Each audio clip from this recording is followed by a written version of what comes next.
Here. Hello, everybody. Parshas Vayishlach. Welcome. All right, we have a lot to cover, but before we begin, the incredible connections and relevance of this week's Parsha to our current situation, I want to clarify a few things and share something.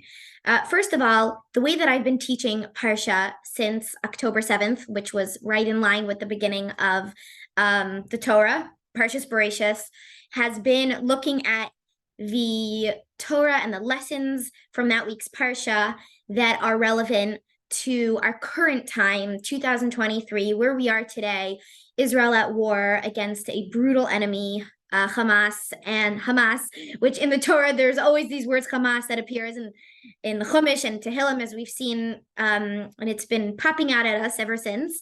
And that's the way that I've been choosing to look at this class.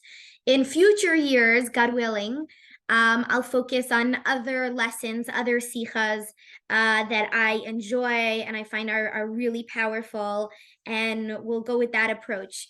For now, because we're in such a difficult time, I'm using the opportunity to teach to help us feel the incredible relevance and eternality of Torah, and how whatever we're struggling with, whatever we're going through, we can find comfort, strength, and clarity by looking into the Torah.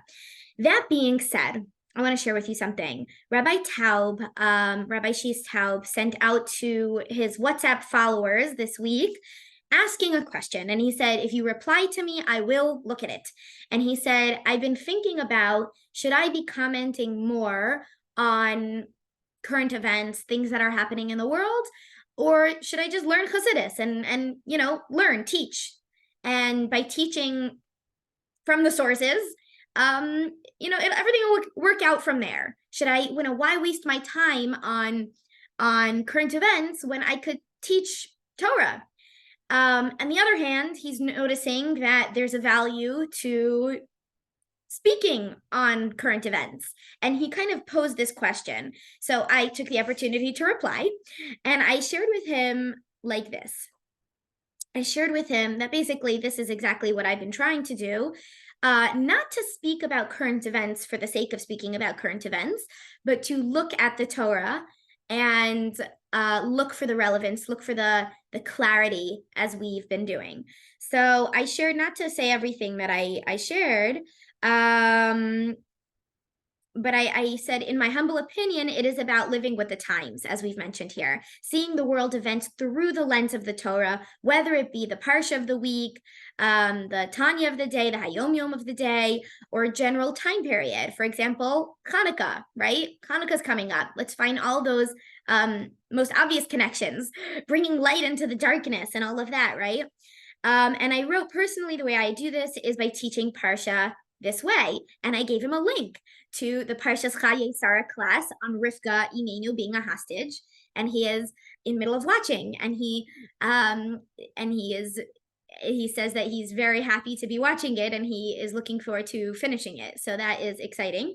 And I also shared how in teaching Parsha in high school, I asked the girls to find those connections, which a girl absolutely did this year, right on probably all of the points that I want to make. She figured out on her own, and which is very exciting for me. And I wrote like this.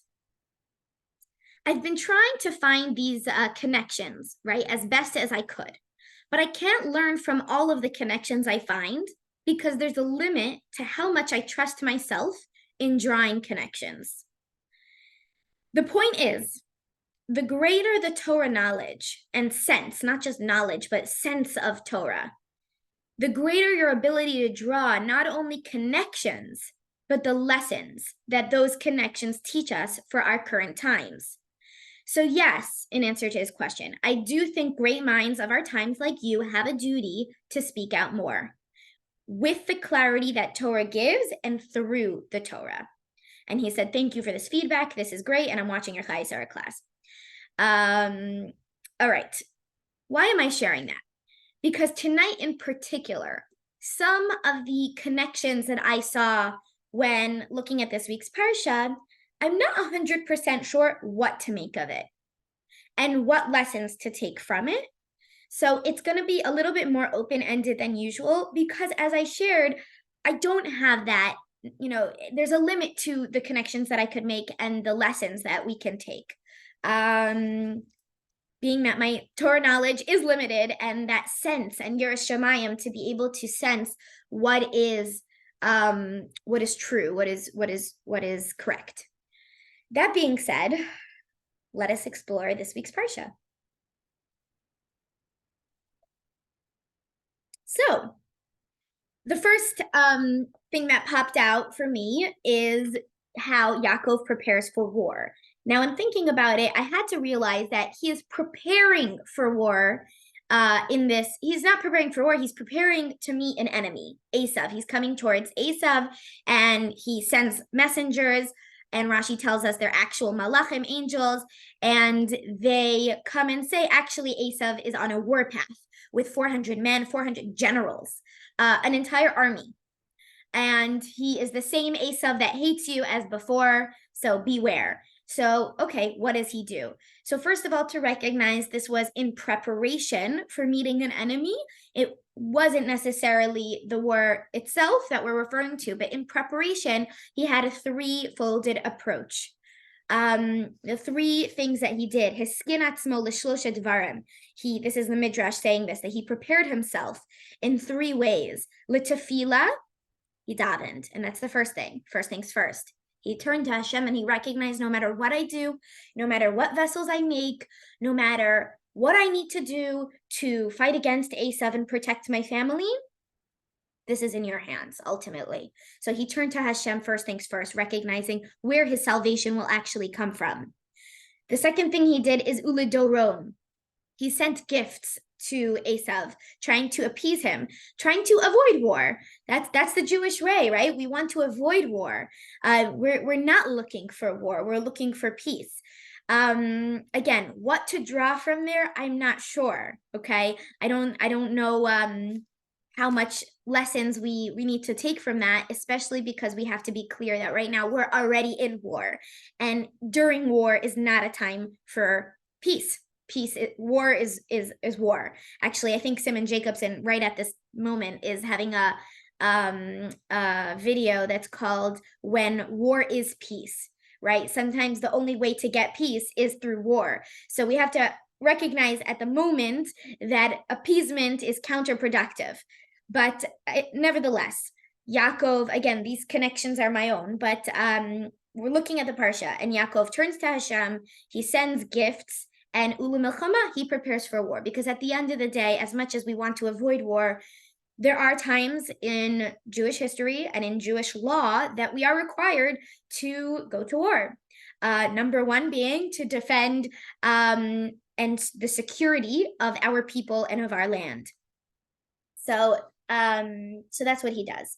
Without getting into a whole sikha about that, I'm going to move on to another fascinating piece in this week's Parsha, which teaches us something so important about the anti-Semitism that we see in this world today. And it's been highlighted in our lives, in our lifetime, more than ever. We're always told, anti-Semitism is, we're always told that anti-Semitism is prevailing and that it's there, whether you see it or not. And we were always told that also from a Torah perspective, something from this week's Parsha. What is that? That halacha hi biyadua she'esav sonei leYakov. Esav hates Yaakov. That this is a rule. And the Rabbi Shimon Bar Yochai says this. And what he says is that Esav sonei leYakov, and he calls it a halacha. This isn't just a circumstantial situation that, there have been times in Jewish history where there have been anti-Semitism, there has been anti-Semitism and where people have hated the Jews, but rather it's a halacha. Why does he use this strange word halacha, that Esav will hate Yaakov? Esav does hate. Sonei is in the present tense. It's always in the present tense. So this Esav hating Yaakov is a constantly eternally, until Mashiach comes, present tense situation in which there will always be an Esav hating Yakov. So that doesn't necessarily mean the exact descendants of Esav, as we've mentioned before in this shiur, but wherever there is anti-Semitism, we consider that Esav soneh leYakov or es Yaakov, and that he calls this a halacha. What's a halacha? What does this connect to halacha? Well, it doesn't mean it's a halacha as in it's a halachic law, but the same way that halacha is eternal and never changing. Rabbi Shimon Bar Yochai uses that language to teach us that anti-Semitism is a rule of law, practically. It's never changing. What does that mean? That means that it is not dependent on one thing or another. And that is a very important thing, I think, for us to realize today when we look around and we're like, what did we do wrong?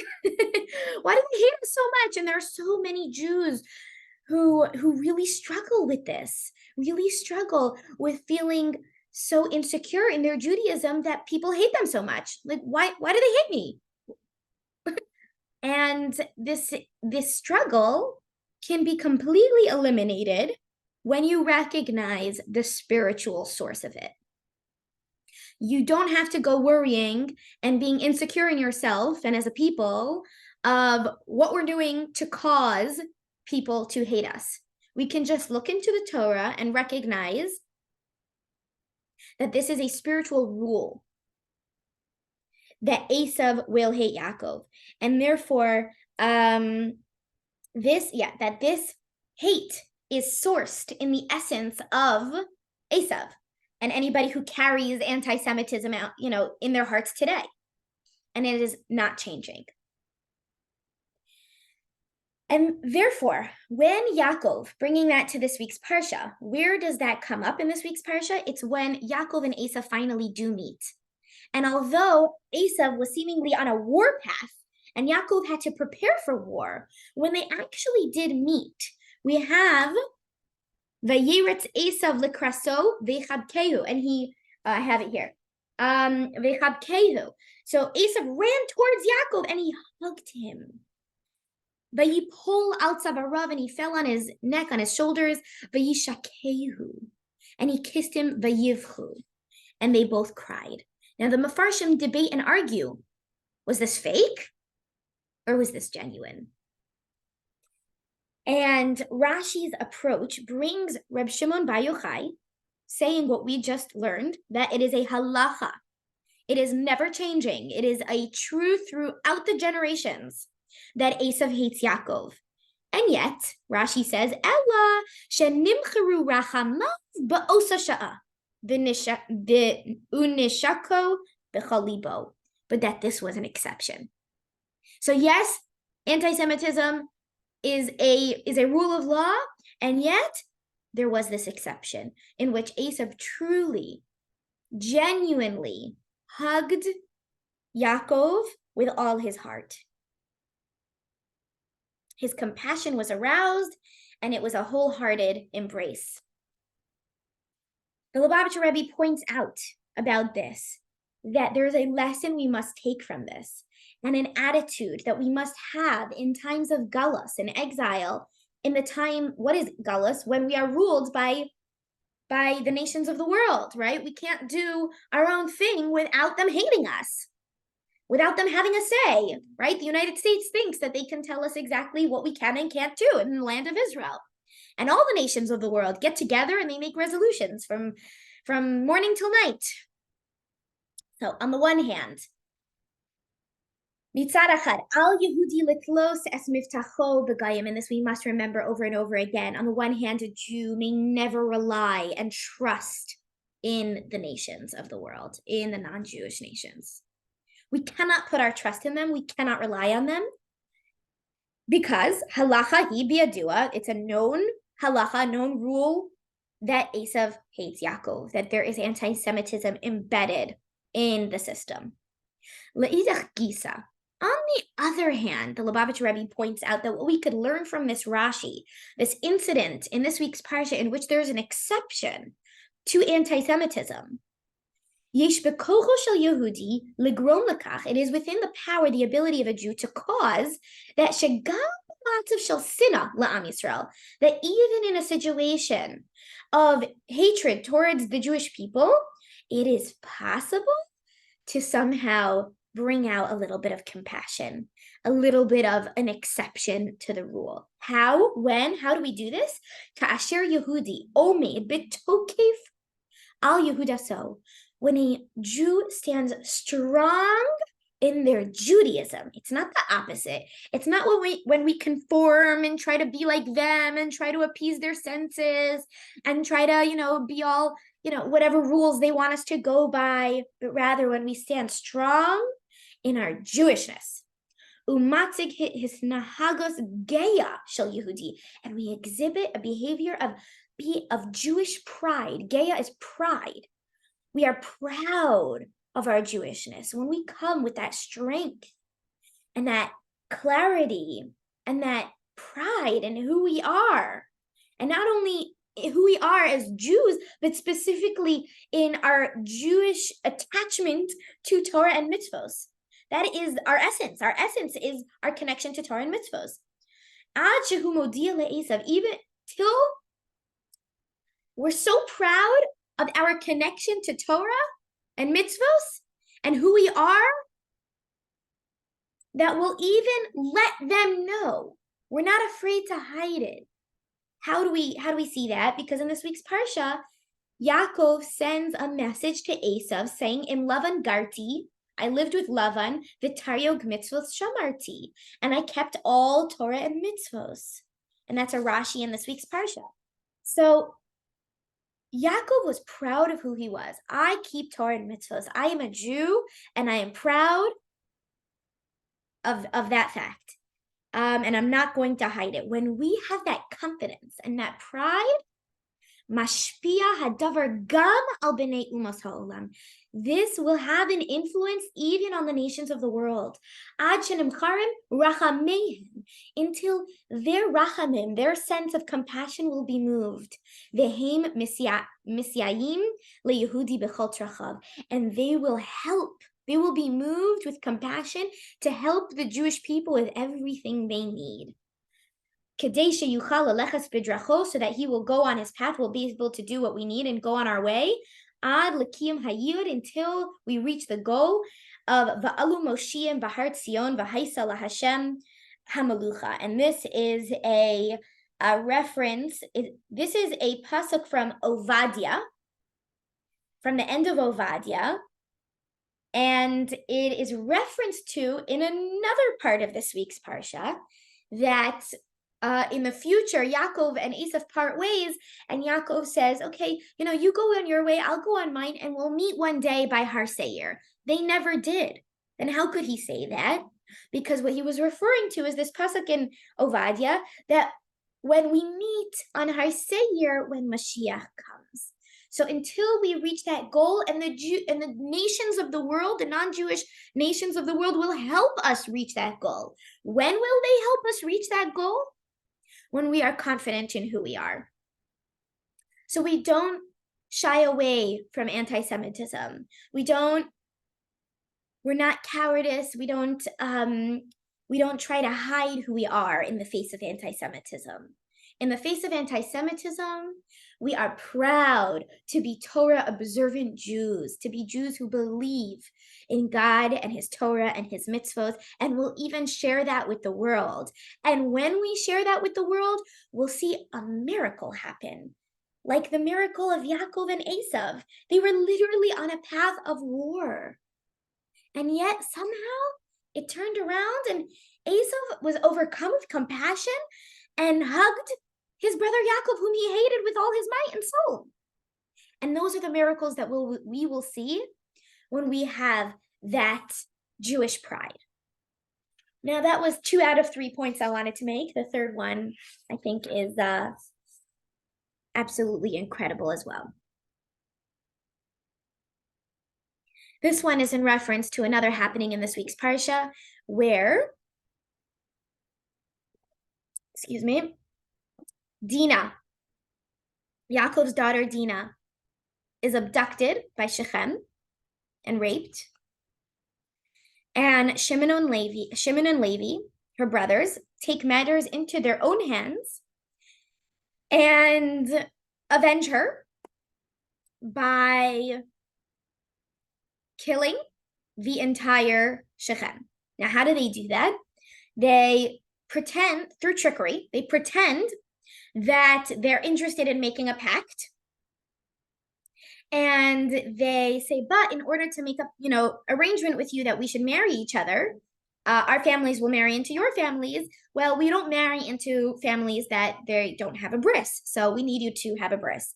So they convinced the entire nation of Shechem to have a bris. And on the third day, in which they're weakest, they go in and kill them all the men.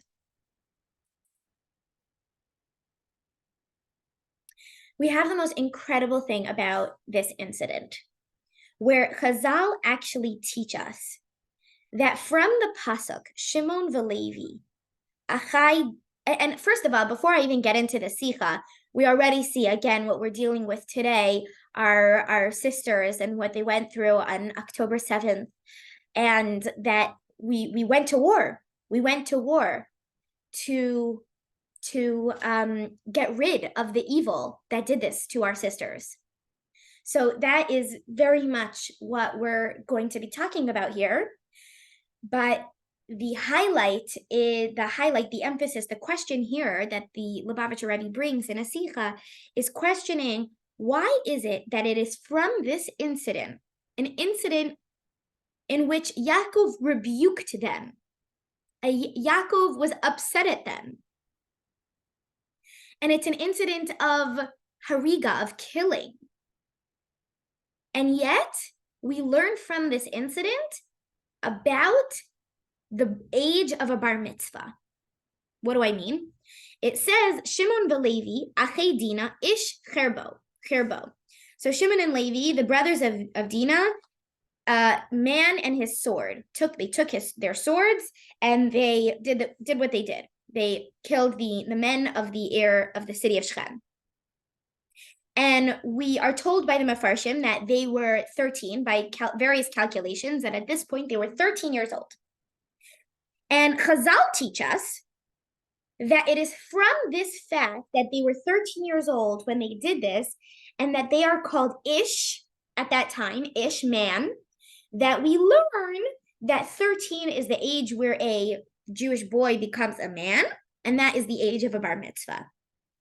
So the Rebbe asks this question, like, how could it be that such an action of this action that they took of killing out an entire city is the source for teaching us something so central in Jewish life, the time that a Jewish boy becomes a bar mitzvah and receives his Yetzer Tov, his neshama, in the most fullest sense. Can't there be a more positive occurrence, a more positive place in Torah that we can learn this information from? If we need to learn that a bar mitzvah is at age 13, why can't we learn it from somewhere else? Why does the Torah choose to teach us this from such a graphic incident? Not only that, as we mentioned, Yakov scolded them for their actions. So how can this be the source for the age of a bar mitzvah? So the Lubavitcher Rebbe continues by explaining that, first of all, we must recognize that their actions were correct. Their actions were absolutely correct. What they did was not only correct, it was coming out of a mesiras nefesh, giving over their soul, giving over their lives, risking their lives from the depths of their soul, willing to go to war to correct, to punish the people of Shechem. Therefore, Hashem himself agrees with their actions. Where so? In Parshas Vayechi, I believe when Yakov is blessing them, he says, Ki ba'apam hargu ish. In their anger, they killed a man. And Chazal ask, why is it referred to as ish in singular? They killed a man, they killed one man, they killed an entire city's worth of men. And Chazal teach us, the Midrash teaches us that basically Ella Shalo Hayu Kulam Lifnei Hakadosh Baruch Hu Ella Ke'eshachad. Before Hashem, it was like one man, which means what? That God was fighting this war with them. Before Hashem, it was like one man. They killed one man because Hashem was helping them. So from here we see that God was on their side. God was helping them avenge Dinah by punishing the people of Shechem in this way.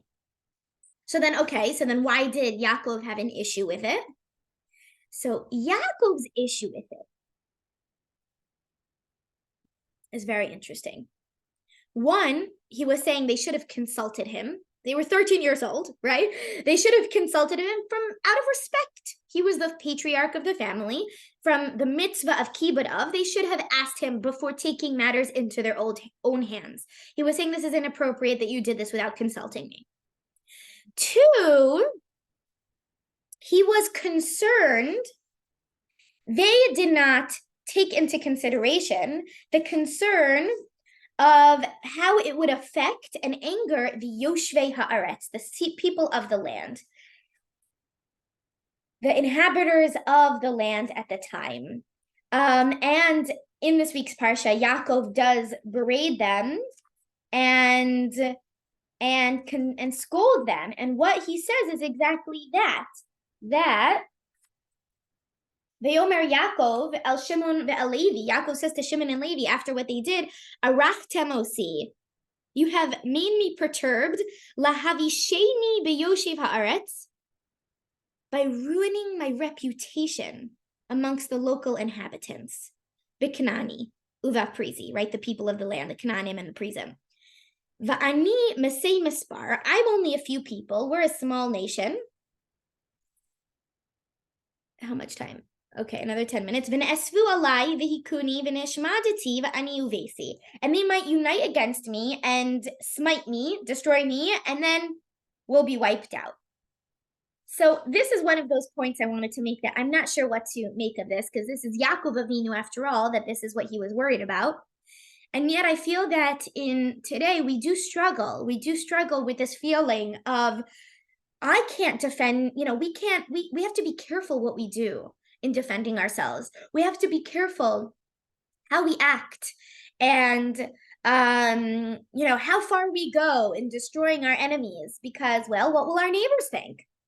And in fact, we're such a small nation, we really do have to rely upon the help of the nations. And then I'm going to counter that by saying that in the last Sikha that we just learned, we said, don't rely on the nations, right? So it's not that we should rely on the nations. And yet Yaakov seemed to bring some validity to this concern.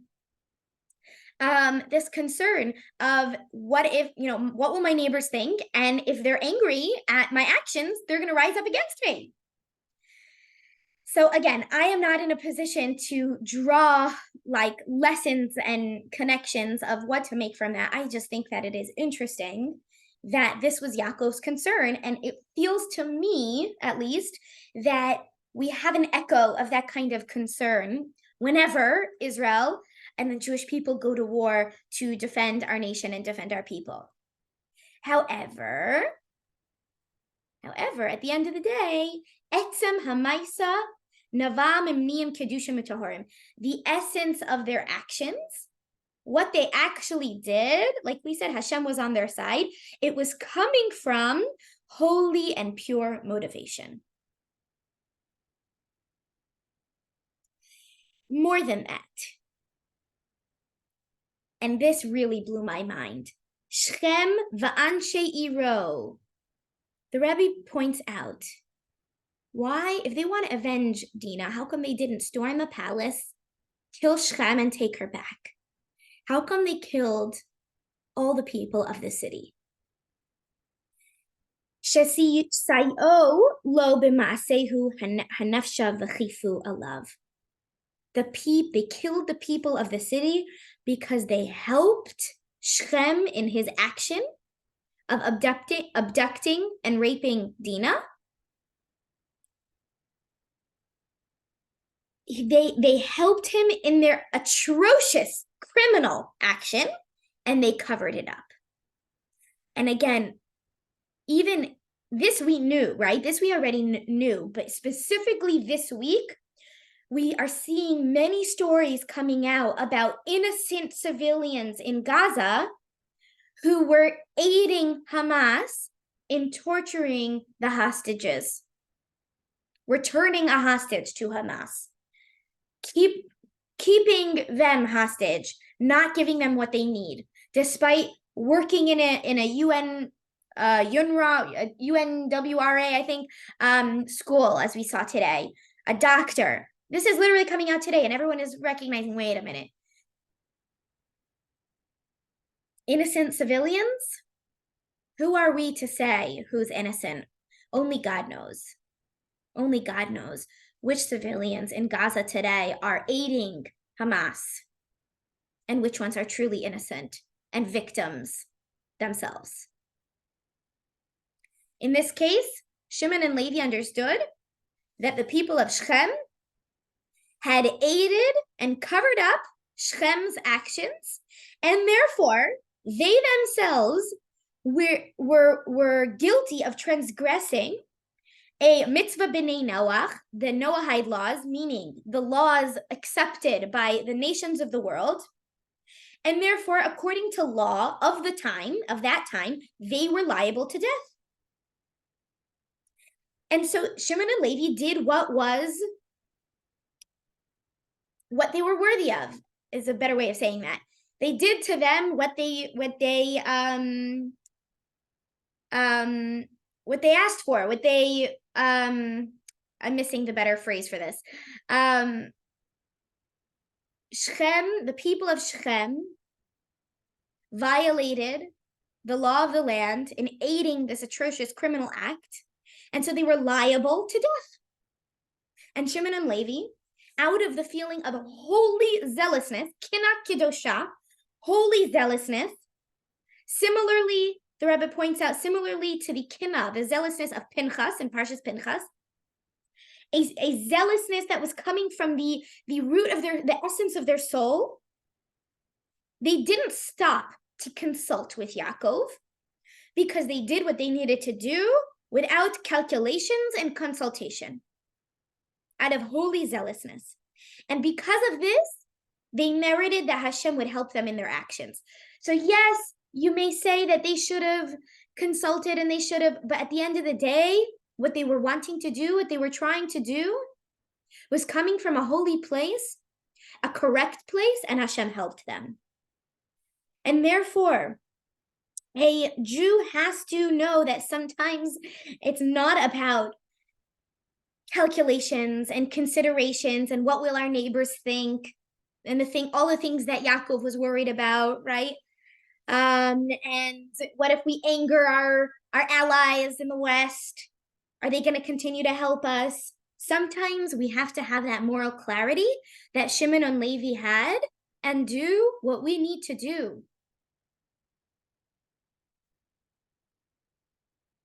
And when we have that moral clarity, we're zocha that Hashem will mishtatif, will partner, will join us in our actions, and we will be successful. I'm going to end with the lesson that the Lubavitcher Rebbe takes from this whole idea. First of all, connecting it back to the bar mitzvah. Why specifically the bar mitzvah? Why is this incident the root, the source for the age of a bar mitzvah? Because when a Jew comes to the stage of ish, that he's now considered a man, he has to remember that whenever he comes across something that will disconnect him from Hashem, which is any Aveira, right? Any Aveira, when he approaches something, when he comes in contact with something that will disconnect him from Hashem, he needs to stand strong against it with all his might and all his strength, flowing from, stemming from the essence of his soul. And it has to be a strength that is above and beyond calculations and intellect. And he has to run away from that strength, from that hate, from that that whatever it is that can possibly disconnect him from Hashem, with the strength of Mesiras Nefesh, giving over his soul. And yet the Lubavitcher Rebbe adds something. And yet, the idea here is not to act rash. I know it seems so until now, but fascinating. The Rebbe ends like this. The idea here isn't about acting rash. It's about awakening that zealousness to do what's right, to run away from evil, whether it's my own chait and the chait in front of me, the opportunity of an avera in front of me, of disconnecting with Hashem in front of me in my personal life, or when we recognize an evil in front of our eyes, the way that we did October 7th, that needs to awaken within us this holy zealousness coming from a place of the essence of our soul with Mesiras Nefesh. But then we need to stop and act in a calculated way. Ta'am v'das, in a way of reasoning, in an avoda that is misudar, orderly, umechusheves, and calculated.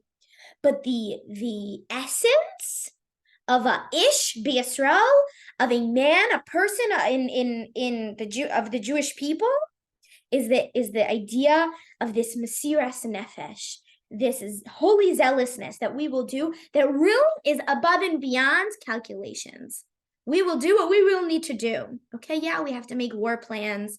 We have to think this through. We have to be calculated. But that initial zealousness that drove 300,000 people to come to Eretz Yisrael, reservists to come to Eretz Yisrael to join the war, that's the Mesiras Nefesh we're talking about. So incredible relevance from this week's Parsha. Hope you enjoyed and have a beautiful, beautiful Shabbos.